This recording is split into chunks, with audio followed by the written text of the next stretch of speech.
नीयत सच्ची हो तो पूरी कायनात आपके हक में खड़ी हो जाती है।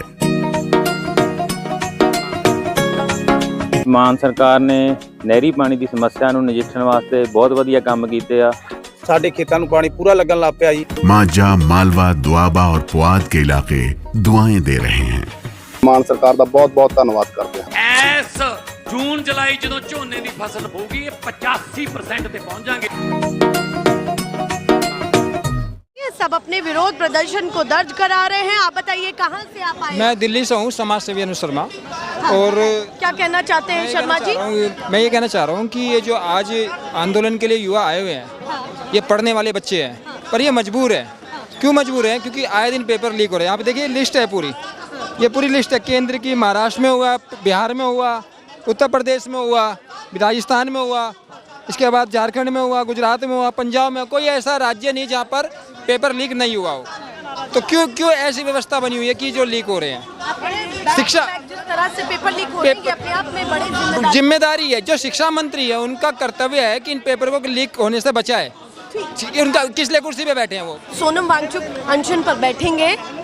कैसे उस तस्वीर को देखा जाए कि इस मूवमेंट को क्या बहुत बड़ी जान वैसे तो मिल ही चुकी है, लगातार लोग आ रहे हैं मंच पर अनशन पर बैठना। देखिए, आपको भी पता चल रहा होगा कि किसान नेताओं का भी समर्थन मिल चुका है। कल गुरुनाम सिंह चढ़ूनी जी आए, अभी 2-4 दिन बाद राकेश टिकैत जी भी आने वाले हैं। इसके बाद अभी रामपाल जाट जी से बात चल रही है, वे भी आ रहे हैं। उसके अलावा कुछ सोशल एक्टिविस्ट हैं, एक वुमेन्स है जिनके ऊपर फिल्म हस्ती बनी है, योगिता बहानी, वे भी आ रही हैं। तो मतलब जो सोशल एक्टिविस्ट हैं, जो समाज में काम कर रहे हैं, महिलाओं के लिए काम कर रहे हैं, बुजुर्गों के लिए काम कर रहे हैं, वे सब आ रहे हैं। क्योंकि उनके भी बच्चे हैं, वे भी पेपर देते हैं। तो ये दर्द जो बच्चों का इनका नहीं है, उन सबका भी दर्द है। किसानों के बच्चे भी पेपर देते हैं, उनका भी लीक हो रहा है। और कितना बड़ा धन इकट्ठा हो रहा है इन पेपरों के माध्यम से, कितना धन इकट्ठा करके सरकार के जो नेता हैं वो अपने चुनावों में यूज करते हैं इनको। आपने कहा कितना बड़ा धन इकट्ठा हो रहा है। ये संसद के नेता प्रतिपक्ष राहुल गांधी ने राजस्थान के कोटा में जाकर के कहा कि देखिए, जितना एजुकेशन बजट नहीं है उससे ज्यादा तो पैसा इन 5 एग्जाम से इकट्ठा हो जाता है, कलेक्ट हो जाता है। तो इस पर क्या कहना चाहते हैं आप? देखिए, शिक्षा मंत्री जब से धर्मेंद्र प्रधान जी बने, ये नहीं कि रमेश पोखरियाल जी बने जब पेपर लीक नहीं हुए, पर धर्मेंद्र प्रधान जी के कार्यकाल में बहुत ज्यादा लीक हो रहे हैं पेपर। क्यों हो रहे हैं?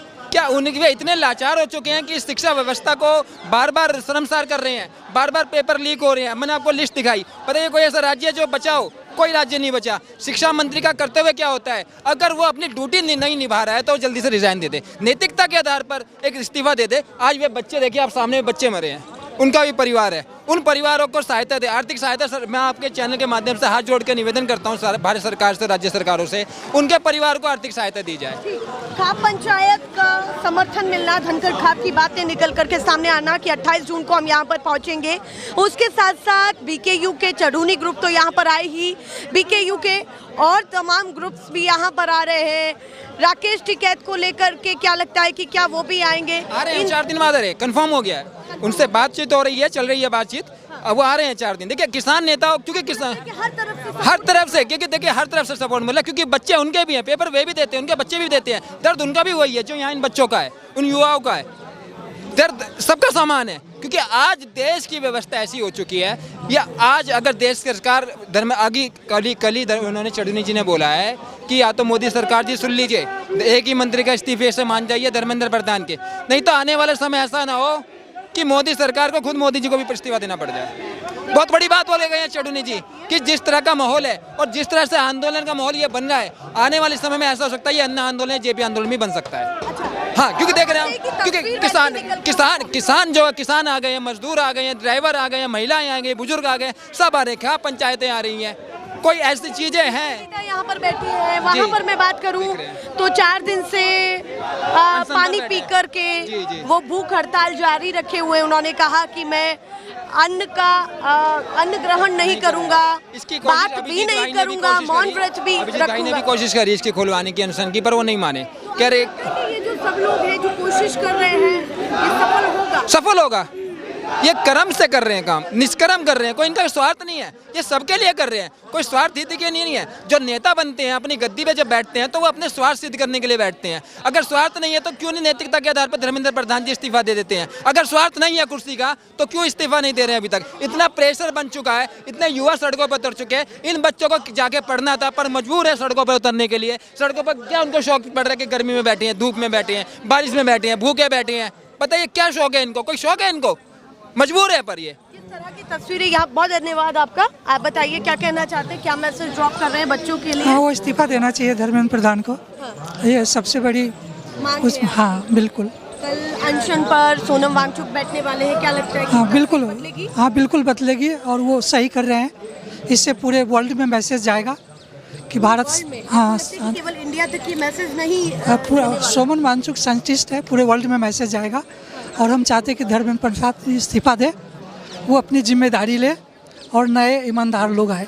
चलिए, इस तमाम तरह की ऐसी बातें हो रही हैं, पर मैं आपको दिखाऊं थोड़ा घूम करके किस तरह से ये जो प्रोटेस्ट साइट है उस पर प्रदर्शन जारी है। आप बताइए, बैग ताने कहाँ से आप सीधे प्रोटेस्ट में शामिल हुए, ये बताइए। देखिए, मैं मथुरा से आ रहा हूँ। मथुरा से आप हाँ जी, मथुरा यूपी से आ रहा हूँ और बीते 8 दिनों में मैं 3-4 बार आ चुका हूँ, क्योंकि आज के समय में बेरोजगारी इस तरह से चल रही है कि मुझे जॉब भी करनी होती है, इसलिए मैं प्रॉपर नहीं यहाँ पे टाइम दे पा रहा हूँ। अच्छा, जॉब भी आप हाँ। कर रहे हैं और यहाँ पर आप आ रहे हैं। यस, तो इस तरह से मुझे कंटिन्यू करना पड़ रहा है कि वहाँ भी मैं मैनेज कर रहा हूँ और यहाँ पे भी मैं अपने लिए आ रहा हूँ। मैनेज करने की क्यों जरूरत है, मैं समझना चाहती हूँ, क्योंकि बातें बहुत सारी हैं कि इस प्रोटेस्ट की कोई जरूरत नहीं है, एजेंडा है, प्रोपेगेंडा है, इस तरह की बातें इंस्टाग्राम पर चलती हैं। सब बातों के जवाब दीजिए। नहीं, आपके मन में क्या क्या चल रहा है? ऐसा देख तो सब कुछ आप भी रहे होंगे। ऐसा नहीं लगता कि इस प्रोटेस्ट की ज़रूरत नहीं है। हाँ, जो लोग कह रहे हैं उनको ज़रूरत नहीं है, क्योंकि वो कुर्सी से चिपके हुए हैं। उनको इतना ज़्यादा कुर्सी का लालच आ गया कि उनको इन लोगों की कुछ पड़ी नहीं है। लेकिन एक्चुअल में अगर 4 दिनों में किसी भी सोशल मीडिया पे 22 मिलियन फॉलोअर्स आए हैं, इट मीन्स कि इसकी ज़रूरत तो है। और लोग जिस तरह से यहाँ पे आ रहे हैं, अपने उत्साह के साथ में लोगों से बात कर रहे हैं, जवाब दे रहे हैं, आप जैसे जो इन्फ्लुएंसर्स हैं वो सारी बातों को कवर कर रहे हैं, तो ये चीज़ बताती है कि इसकी बहुत ज़्यादा ज़रूरत है। बीते कुछ वर्षों में जिस तरह से स्टूडेंट्स की हालत हुई है, जिस तरह से निर्दोष मेरे भाई बहनों की जानें गई हैं, उस हिसाब से मुझे लगता है कि इससे भी बड़े एक प्रोटेस्ट की आवश्यकता है, जिसका आगाज़ हो चुका है, शुरुआत हो चुकी है। आने वाले कुछ दिनों में इस तरह का प्रोटेस्ट आपको दिख जाएगा। सोनम वांगचुक अनशन पर बैठने वाले, हाँ, कुछ घंटे। आप क्या कहना चाहते हैं? देखिए, सोनम वांगचुक जी को मैं अन्ना हजारे से सबसे बड़ा कहीं ना कहीं दिन है, यहाँ का विरोध प्रदर्शन होगा, क्योंकि बड़े चेहरे का यहाँ पर आना और अनशन पर बैठना। देखिए, एक पढ़ा लिखा व्यक्ति जिसको सारी चीज़ों के बारे में जानकारी है, जो साइंस को फॉलो करता है, जो आपके हर सवाल का जवाब दे सकता है, चाहे वो राजनीतिक हो, चाहे कैसा भी हो, तो ऐसा व्यक्ति अगर अपना जीवन दांव पे लगा रहा है, जो कि अच्छा जीवन बिता सकता है, काट सकता है, सारी सुविधाएं भोग सकता है, ऐसा वो व्यक्ति अपने लिए नहीं आ रहा, क्योंकि उनकी एजुकेशन तो हो चुकी है। वो अपने बच्चों के लिए नहीं आ रहा है, वो हमारे लिए आ रहा है, वो हमारे बच्चों के लिए आ रहा है। आने वाले टाइम में, आने वाले समय में आप लोग भी मैरिड हैं, आपके बच्चे होंगे, तो आप भी चाहते हैं कि उनको एक बेहतर शिक्षा मिले। मैं भी चाहता हूं कि बेहतर शिक्षा मिले। मेरी तो हो चुकी पढ़ाई, मैं तो नहीं पढ़ रहा, लेकिन मैं चाहता हूं क्योंकि सिस्टम में सुधार होगा तो हमें मौका मिलेगा एक बेहतर भारत देखने का। बीते कुछ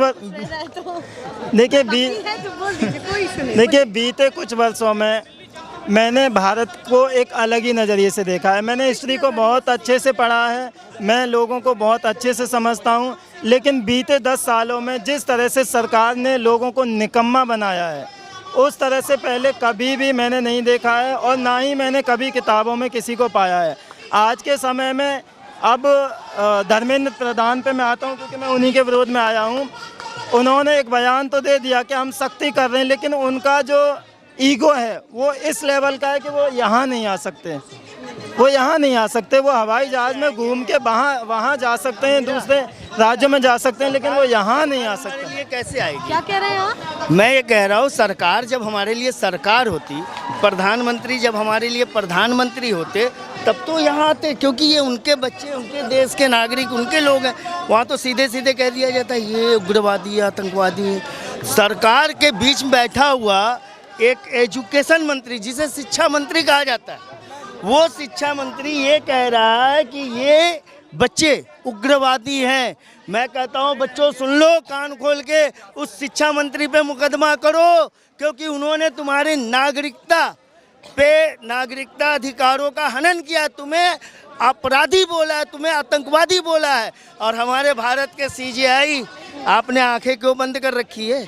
क्या संविधान में इस तरीके का कोई प्रावधान है कि देश का कोई मंत्री अपने ही देश के किसी नागरिक को आतंकवादी कह दे, टेररिस्ट कह दे? सीजीआई साहब सोच संज्ञान लेकर के उन पर मुकदमा दर्ज करे। लेकिन आप तो बिक चुके हो, आप कहाँ से करोगे? आप तो गुलाम बन चुके हो भाई। अगर आप भारत के संविधान के संवैधानिक संस्था होते तो स्वतः संज्ञान लेते और उन पर मुकदमा दर्ज करते। और हमारे प्रधानमंत्री जी, ये प्रधानमंत्री जी नहीं है, प्रधानमंत्री प्रधान सेवक, ये क्या बन चुके हैं? चक्रवर्ती, सम्राट, महाराज, धीराज। वो कहते तुम तो हमारी प्रजा हो, नागरिक, जनता भूल जाओ, तुम हमें बस नमन करते रहो, क्योंकि मैं हूँ महाराजा। क्योंकि 22 राज्यों में हमारी सरकार है, 2-4 राज्य बचे हुए, उसको भी मैं ले लूँगा, तुम करोगे क्या?